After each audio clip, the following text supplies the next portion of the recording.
de la peur de la mort à la vie éternelle.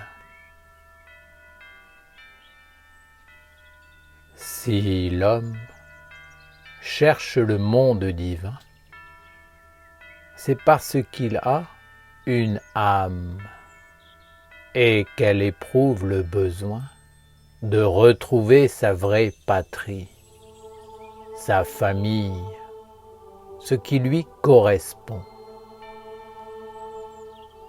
Lorsqu'elle s'éveille, l'âme souffre dans le monde mortel, car elle ne trouve pas les éléments, la nourriture nécessaire pour combler son aspiration à la pureté, à la lumière, à la perfection. L'homme porte en lui quelque chose qui ne peut pas se satisfaire du monde mortel.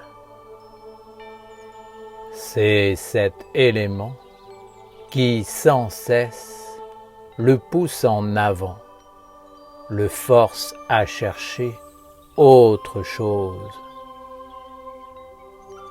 Il veut goûter une plénitude qui ne se trouve pas dans la limitation des formes du monde extérieur. Lorsque l'homme prend conscience de l'origine de cette aspiration en lui, il peut trouver la force de reconnaître un maître, une tradition, et de s'engager sur le chemin de la lumière. Si l'homme n'arrive pas à ce qu'il veut dans la vie, s'il n'atteint pas la plénitude et demeure bien souvent dans l'insatisfaction, c'est parce qu'il a donné un trop grand pouvoir au côté mortel. La mort est avant tout un concept, une vision hypnotique, une façon de regarder, de penser, d'exister, qui ont pris une influence prépondérante sur l'esprit et les sens de l'homme. L'homme voit ses enfants grandir et se voit vieillir. Et il voit ses parents partir dans l'autre monde et son propre chemin lui apparaît, identifié au corps et au monde mortel qui doucement lui prennent sa vie. Il se dit que son temps est compté. Bien sûr, c'est une vérité, mais elle appartient au monde de l'homme qui a des objectifs à court terme, aspire à des réalisations matérielles, temporelles. En réalité, il existe d'autres espaces, d'autres mondes à l'intérieur de l'homme, autour de l'homme et même ailleurs, dans des univers que l'homme, prisonnier de l'esprit de la mort, peut difficilement concevoir. Cela ne veut pas dire que ces mondes soient hors de portée de l'homme. mais plutôt que ses conceptions l'en éloignent. L'essénien doit savoir qu'il a une âme qui, elle aussi, veut respirer et vivre dans la plénitude. Il est bénéfique que le corps et la vie mortelle soient dans le bonheur, mais pas au détriment de l'âme et de la nature supérieure, éternelle et immortelle de l'homme. Le bonheur est dans l'immortalité. Le but de l'homme qui prend soin de Dieu est de conduire ce qui est mortel dans la grandeur et l'accomplissement ultime. Une vie parfaite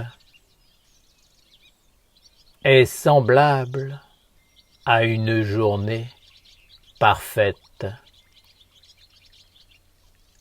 Chaque chose, chaque pensée, parole, geste, événement est conduit vers la plénitude, l'éternité, la beauté de l'esprit. Un essénien doit s'efforcer de vivre avec la lumière intérieure de son âme et de conduire tout ce qu'il pense et ce qu'il vit vers une dimension sacrée et éternelle. L'enseignement lui est offert pour le soutenir, car la sagesse emplit tout de lumière et met chaque chose à sa place. Vois-tu, si tu penses avec l'œil de la mortalité, les êtres qui habitent les mondes inférieurs de la décomposition te feront miroiter la peur de tout perdre et féconderont ton âme de la crainte de la mort. Pour eux, ton âme est l'essence même de ce qu'ils convoitent. Sous leur emprise, tu sentiras que tu as peu de temps pour réaliser des choses. C'est une fausse conception, car elle est limitée et engendre l'étouffement. Seul le monde divin, qui n'appartient pas au monde de l'homme, vit dans l'éternité. Il peut rester avec toi et offrir à ton âme la plénitude. Alors, relie en conscience chaque chose que tu enfantes à un concept d'éternité à travers l'enseignement et sa pratique dans le quotidien. Tu penses que tu ne peux pas le vivre, mais c'est faux. Être un essénien est déjà un concept éternel qui t'ouvre les portes de l'immortalité. Tu peux le vivre dans ton quotidien si tu t'en donnes les moyens. Les Esséniens sont un peuple intemporel. Mets-toi en mouvement pour nourrir l'immortel, comme tu le fais naturellement pour nourrir ton corps mortel.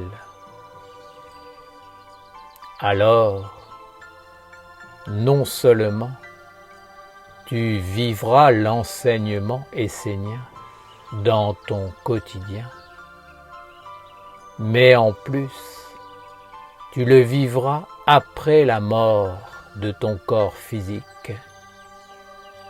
Tu garderas ce trésor avec toi et tu le retrouveras d'incarnation en incarnation, jusqu'à ce que tu entres dans la vie véritable que tu ne connais pas encore.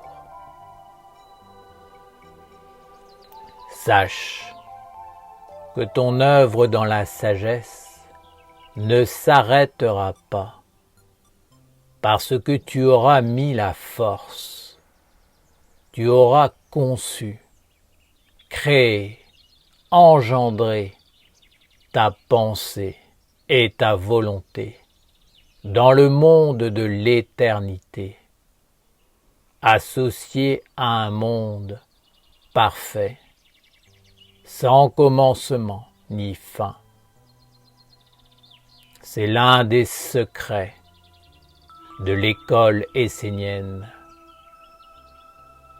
En étant essénien, tu auras triomphé des forces sombres, parce que tu vivras en tant qu'humain incarné sur la terre, dans le temps qui t'est imparti, la bénédiction ou le résultat de ta pensée et de ton engagement.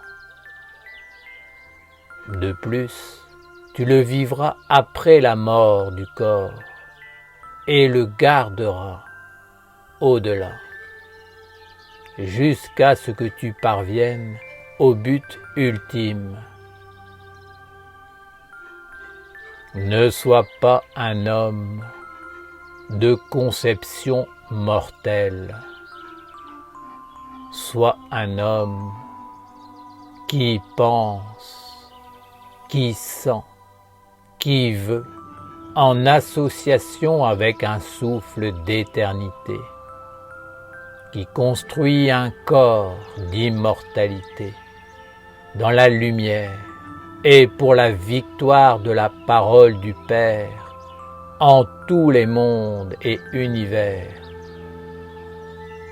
Éveille-toi, nourris ton âme, sois un Essénien dans ta vie terrestre et dans l'éternité d'une tradition et d'un peuple consacré en tous les peuples et chemin de destinée.